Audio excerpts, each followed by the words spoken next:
Welcome to the Aaron Wren Newsletter Audio Edition. For more content and to subscribe, please visit aaronwren.com. That's AARONRENN.com. Newsletter number 73, 10 Theses on Marriage and Family. Originally published on February 13, 2023. Back in newsletter number 9, I noted how church leaders frequently don't preach what they practice. That is, they don't publicly commend the life scripts that they themselves followed successfully. It's a free country. I fully believe everyone has a right to make their own choices about how they want to live. But today, so many people in elite culture will rep any lifestyle but normal, even when they are living a very normal and traditional lifestyle themselves. Even the church spends disproportionate amounts of time reassuring those in what should be exception cases relative to the amount it should be spending repping the ordinary one. In that light, I want to repeat and expand on several of the theses on marriage and family I listed in newsletter number 9 that illustrate general principles for living. Again, for some people, some of these aren't the best fit. People have the right to choose their own path, but there are some general principles that we should keep in mind. Thesis number 1. Marriage is the normative pattern of human life. The vast majority of people are not called to the celibate life, nor will they be satisfied with lifelong singleness. Some people are called to be celibate, others will be happier and more fulfilled as singles, some will get married and it will be a disaster. But for most people, marriage is the best path for flourishing. Suggesting that those emphasizing the importance of marriage are guilty of the idolatry of the family, or the same for those who are single and unhappy about it, is a disservice. Many people today would like to be married but haven't found the path to it. We should affirm that these desires are good and that failing to see them fulfilled represents a legitimate and significant hurt. Thesis number 2. We should bring the same focus, effort, and intentionality to finding a spouse as to getting into college, landing a dream job, or other important life matter. People today start strategizing how to get their kid into Harvard before he is even born. Today's young people can bring incredible focus and drive to achieving important life ambitions. People who need a job are working every day to try to find a new one. Yet too often people treat finding a spouse as if it's something that's just supposed to happen organically. Especially today, that's not true. It might seem unromantic or cold-blooded, but if getting married is important to us, then we need to be very intentional and focused on making it happen. That means more than just swiping on dating apps. Thesis number 3. People shouldn't engage in premarital sex or cohabitate prior to marriage. Quite apart from any moral considerations, premarital sex and cohabitation potentially undermine marital stability. Especially for women, multiple premarital sex partners is correlated with a higher risk of divorce. My observation is that refraining from premarital sex demonstrates self-control and sexual continence that raises trust levels within marriage. Someone who can resist the temptation to premarital sex is someone we are likely to view as being able likewise to resist the temptation to affairs, for example. Cohabitation itself is correlated with various negative outcomes versus marriage. Cohabitation also seems to be correlated with a greater risk of divorce. At a minimum, it lacks the benefits that some people seem to intuitively associate with it. Thesis number 4. Stay monogamous within marriage. Cheating is one that even secular society still views as a betrayal. It's obvious that affairs risk blowing up or permanently damaging your marriage. The odds that anything good comes out of an affair are pretty bad. Since we are very easily blinded by passion, it's good to set guardrails on our behavior to avoid getting put into positions where we'll be exposed to temptation and opportunity for unfaithfulness. Mike Pence making a policy of not attending events where alcohol is served is an example of one such rule, although not one that I specifically follow. I personally have a policy of not having one-on-one personal friendships with women. Professional relationships are acceptable, however. Thesis number 5. Do not divorce in almost every case. I won't argue that there is never a place for divorce, but it should be rare. H.L. Mencken has a quip that democracy is the theory that the common people know what they want and deserve to get it good and hard. Divorce is often like that too. Sometimes we get what we want, and then we've got it. Divorce has long-term implications that don't become apparent until many years after the fact. Second marriages are much more likely to end in divorce than first ones. Those who don't remarry face the prospect of growing old alone. Marriage also destroys social capital in that divorcees often lose or suffer a downgrade in their relationships with married couples following a divorce. You'll notice that divorce is frequently preceded or followed by a change in friend set. Divorce is also terrible for kids.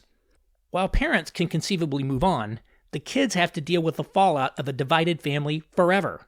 There's plenty of literature out there on the negative associations with single parenthood, and I don't know very many, if any, people who tell me they're glad their parents got divorced.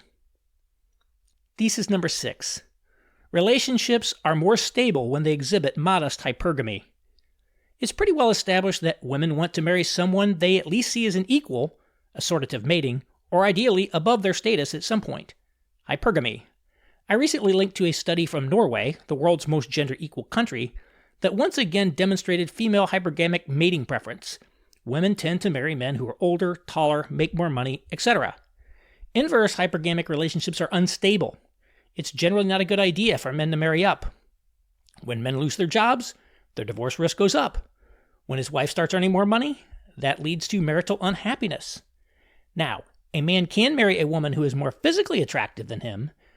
Male attractiveness is driven by multiple factors such as money, power, etc., whereas women's attractiveness as seen by men is more driven by youth and looks. So it's possible for a man to be less physically attractive than his wife and still be seen by her as more attractive overall if he's a baller in other areas. But all things considered, a relationship where the woman thinks she married down is going to experience challenges. For example, if a man who is a 7 marries a woman who is a 9, she is going to get tons of attention from men who are more attractive than he is. This is going to produce jealousy, mate-guarding behavior, etc. This is one reason why men should not self-deprecate relative to their wives. If you keep telling people you're not worthy of being married to your wife, don't be surprised if one day she starts believing it. At the same time, when the man is vastly more attractive than the woman, this can also produce instability because, similar to the above example, the wife will not feel secure knowing that he's got a lot of other options out there. Thesis number 7. Traditional sex role divisions work best for most people. While the 1950s household pattern is mostly obsolete, some type of traditional sex role division of labor still seems to work or be preferred by most people. For example, the husband's career tends to be more emphasized, while the wife's role is more focused on children in the home. Keep in mind, specialization in the division of labor is one of the foundational principles of economics going back to Adam Smith. Also, in light of hypergamy above, men tend to have higher paying careers, which makes it logical to focus more on his career. Thesis number 8. The best place for raising children is in a home with their married father and mother. Basically, the advantage for kids being raised in an intact family is enormous. Just look at, for example, the difference in poverty rates for married families with kids versus single parents. Having the father married at home significantly reduces the risk of abuse, etc. for kids.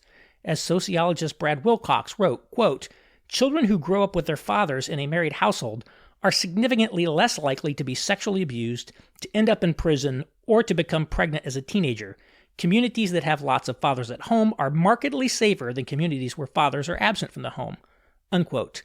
Economist Raj Chetty found that the top correlate to low socioeconomic mobility is the share of single-parent households in a neighborhood. Thesis number 9. A large majority of women want to have children and will be grieved and distressed if they are unable to do so. The desire for children is not static. The share of women saying they don't want children has been rising. However, I think we've all seen that people's views on whether or not they want to have kids shift over the course of their life. It's easy to talk a good game of not wanting kids when you are young, but when people age, their priorities change. That was true for me, for example. And women are already falling significantly short of their own stated desired fertility. Just as with any other major life goal, failure to have kids can be a painful one, particularly for people who watch their peers get to have them. The same principle applies to men at some level, by the way, but men have a longer runway to have children, and fatherhood seems to be less central to the identity of man than motherhood is to women. Thesis number 10. People who don't want others telling them how to live shouldn't expect other people to cater to their desires either. As I said, the above are general principles.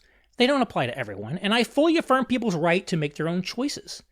At the same time, Those who say they don't want to get married, for example, and who don't want people to tell them to get married, are not in a position to demand that other people rearrange their own lives to underwrite that decision. They get to make their choices, and others get the same opportunity. Specifically, when single people in church decide to live life on their own terms, say that they don't want to hear suggestions for change from others, and are unwilling to alter their life choices or priorities to raise their likelihood of getting married, then they are in no position to demand that the church change how it does business to accommodate them. Obviously, there are going to be many more singles in the world today, and they need to be welcomed by churches. Some of them would love to be married but aren't sure how to get there. Others face hurdles such as being socially awkward, being a short man, or some other attractiveness issue that they can't do anything about. But any number of people are single in part because of their own choices and priorities. If they don't want to change those choices and priorities, if they aren't willing to make changes to how they are living their lives, which again, it's fully their right to make that decision, then it is not the obligation of the church or others to change to underwrite their preferences. Coda. The pain box is very difficult, and people have experienced it to varying degrees. But that's basically why I thought Donald Trump was the real deal. When I saw that he could endure the pain box like no other, literally the coordinated opposition of every single institution in the country, if not the world, which was against him, and he withstood it, kept his composure, and it didn't faze him. In fact, he pushed harder. People don't appreciate just how hard that is. Human beings did not evolve for the pain box. And there's a reason why they say, and while it's cliche and I think bears qualification, that people are more terrified of standing in front of a crowd than death. That's because social disapproval makes people extremely uncomfortable. And the mechanism of the internet and social media has enabled a kind of social disapproval, a mechanism on steroids that also has professional repercussions, potentially legal, all sorts of things. And very, very few humans are constituted in a way that they can withstand that, including a lot of wealthy human beings, in fact, especially a lot of wealthy human beings. Even people with money who should know better, or who should have higher aspirations, who should be a little bit more ambitious. But the pain box is the reason people avoid it. And the more you have, the more the pain box can do to you. So it's understandable. And this gets to the question of masculinity you and I talked about. I'm not one of these guys who goes to the gym all the time. Maybe I should. I used to be quite fit. I like to play tennis a lot, and I've gotten more fit, but I also just like to eat. I love Dr. Pepper and an occasional Negroni, and I just hate the gym. I'll be honest. I think it's so boring. I can't get into it. I guess my health pays the price. I think the core of masculinity, though, if I have to address it, is not about that. The core of masculinity is really having the characteristics that you need to withstand the pain box. And you could be as ripped as possible. You can be in great shape, which, that's good for just life generally. A lot of guys in great shape, the second they get a little hint of the pain box, they snap. They don't have what it takes, which is a kind of spiritual strength. A lot of people don't have it. So what's the point in building up your strength or any kind of equivalent of strength, building up wealth, building up anything if you ultimately don't have what it takes to be truly independent, sovereign, and to withstand social pressures? Because there's nothing more feminine than caving into social pressure. To me, that's masculinity. That's calm under pressure. It's withstanding social pressure. And it's the rarest thing in the world. And you just don't see very much of it at all. And I'd say that's the core of masculinity. If you don't have that, you're not getting anywhere. If we don't have people who exhibit those traits, we're not getting anywhere. And so that more than any other attribute, more than muscles, more than money, more than Bugattis, being able to withstand the pain box, to withstand the social pressure, and to hold frame is the most important and manly thing you could possibly do. It's not unique to men, but I think ultimately that ability to withstand the pain box is a masculine trait, and we need more of it. And so we've got to encourage it as much as we can. Darren Beattie, interviewed by Noor bin Laden.